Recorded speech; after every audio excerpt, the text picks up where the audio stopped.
بابەتێک بەحسێک نووسین ڕێک لەسەر کاریگەری نەبوونی دەستوری لە هەرێمی کوردستان لەسەر بەڵاو ئازادیەکان. دوای ئەوە خوێندکارێکی ئازیز بەداخەوە کە ئێستا لە ژیان نەماوە زۆربەتان نەیناسن خوانێک دەستور لە هەرێمی کوردستان ماسەرەکەی بوو بە سەرکەوتووی تەواوی و چێکڕۆحی شار بێ بۆیە لەوانەیە بە 15 دەقیقە یا 20 دەقیقە ئێمە نەتوانین هەموو بەیانەکانی ئەم بابەتە بخەینە. وەکو دکتۆرە ئامەجە پێدا دەستور قانونی بەڵای وڵاتە. هەموو شتەکان لە وڵات بە دەستور ڕێک دەکرێت. ڕاستە بە گوتی شتەکان عەرز دەکات، بەڵام هەموو شتێک دەگرێتە کوێ.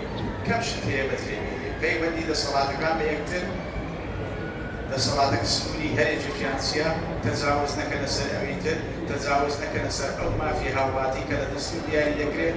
چونکە بۆچی دەستور بۆ ڕێخستنی پەیوەندی نێوان دەسەڵات و ئازادی تاکەکانە. ئەمە سیراعێکی کۆنە لە بەینی ئەم دوو لایەنە. دەسەڵات دەوێت هەمیشە تەجاوز بکاتە سەر مافی،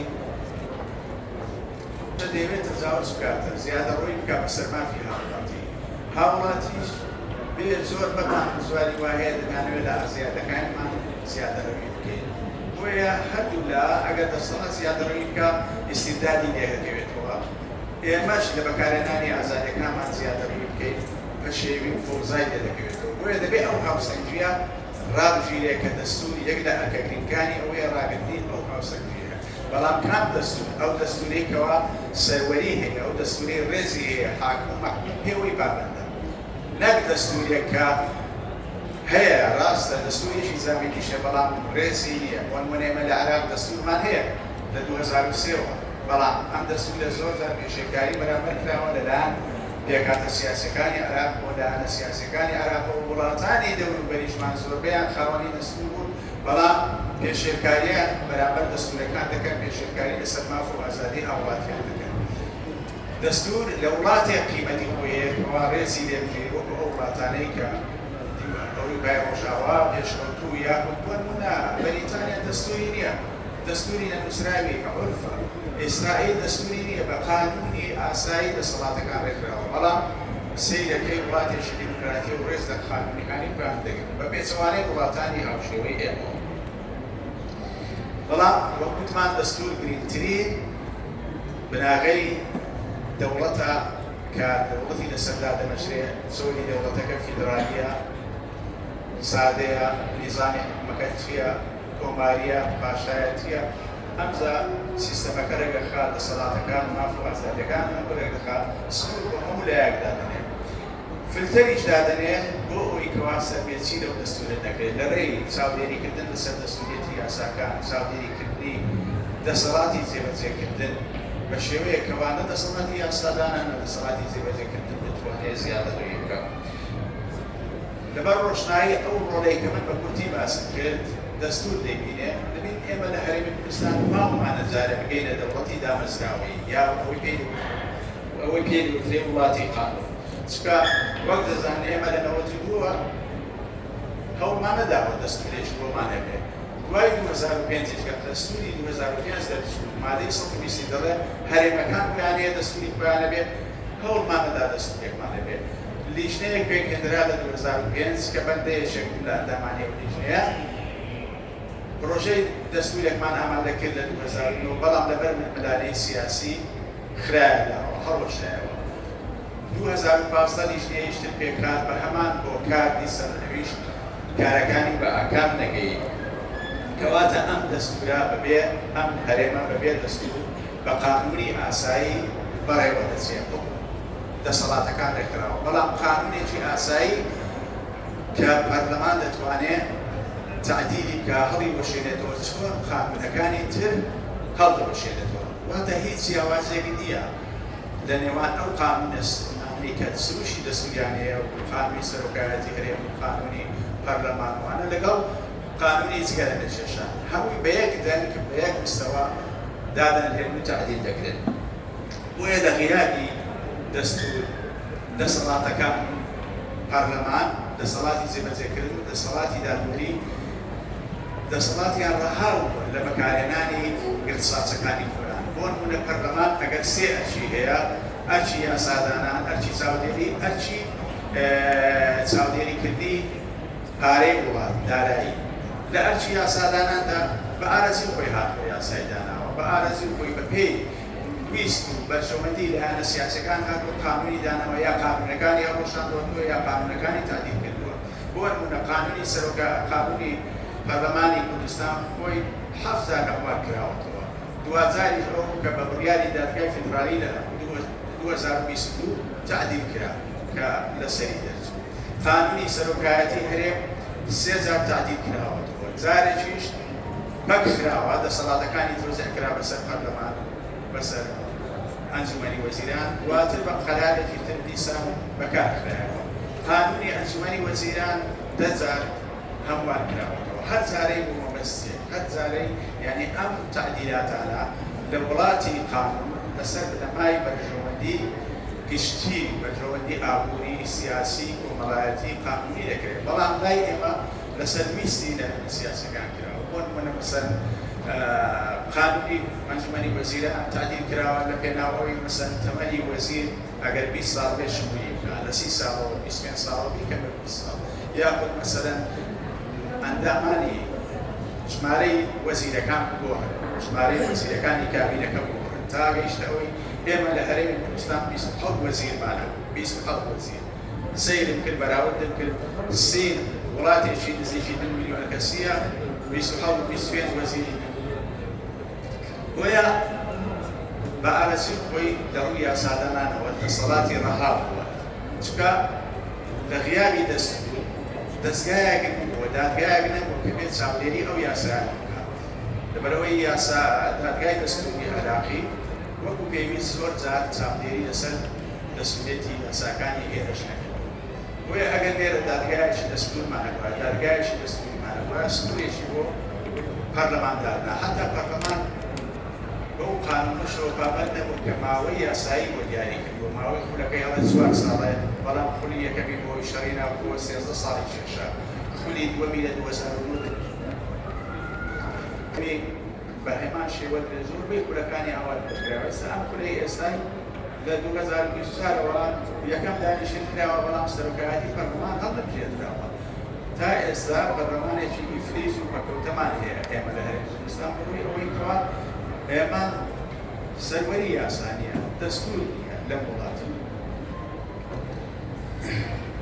کەواتە پەرلەمان لە غیابی دەستور چۆن لە بواری یاسادانان لە بواری چاودێریکردنیش نەهاتووە لێبرسینەوە لە حکوومەتەکە بکە لەوەی کە ئێمە دەزانین حکوومەتەکە لە 92 تا ئێستا کەموکوری هەبووە بای ئەوە هەبووکەوە پرسیاری ئاراستە بکرێت استیجواب بکرێت متمانە لە چەند وەزیرێک بشێت وەرگرێتەوە بەڵام ئەمانە نەکراوە بەهۆی ئەوەی کەوا پەرلەمان کەوتۆتە بەر هەیمەنە و ساڵیەتی دەسەڵاتی جێبەجێکردن بە هەردوو بەشەکەیەوە تەوان دەسەڵاتی جێبەجێکردن دوو بەشە لە هەرێمی کوردستان سەرۆکایەتی هەرێم و ئەنجومەنی وەزیران هەردووچیان زاڵن بەسەر پەرلەماندا واتە پەرلەمان دەوری پاشۆی بینیوە بۆ ئەو دەسەڵاتە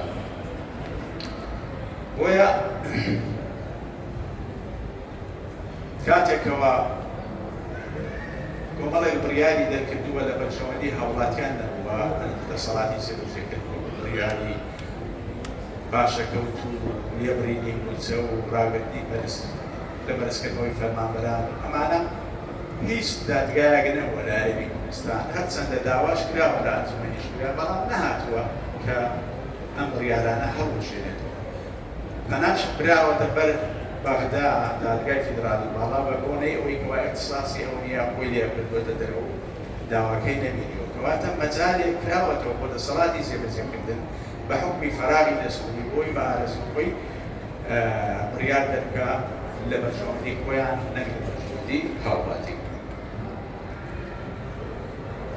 تەوان دارایی لەڕووی داراییشەوە یەکەم شت کە پەرلەمان دروست بووە لە بەریتانیا پێش چەند سەدەیە زیاتر لە 10 سەدەش ئێستا کە دروست بووە لە سەرەتا لە ساڵی 1950ەوە وتیان ئێمە سەریبەت نادەین ئەگەر وێنەرمان نەبێت لە پەرلەمان واتە ئەرچی سەرەکی پەرلەمان ئەوەیە چاودێری داهاتی وڵات بکات بەڵام پەرلەمانی ئێمە لە 92 تا ئێستا نەیتوانی بە چاودێری دارایی وڵات بکات.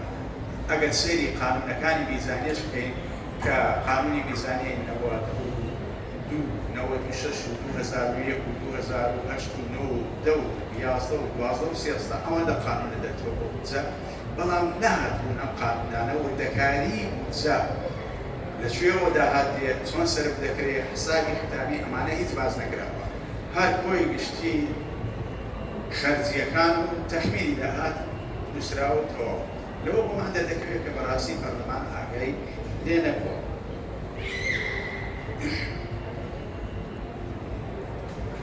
دەسەڵاتی جێبەجێکردنیش بە هەمان شێوە دەسەڵاتی پەرلەمان بە قانونی ئاسایی ڕێکخراوە، ئەویش بەڕاستی ئەوەی نییە، یعنی هیچ ئیتارێکی قانونی نییە، دەستوری نییە کەوا ڕای بگرێ لەوەی کەوا زیادەڕەوی نەکات. چکە بۆ چاودێریکردن لەسەر چاودێریکردنی دارایی ئێمە دوو چاودێریکردنمان هەیە کە قەزا دەیکا. یەکەمیان چاودێری دەستوری لەسەر یاساکان کە پەرلەماندەری دەکات، بۆم چاودێری قەزا لەسەر کارەکانی ئیدارەوات کارەکانی حکوومەت.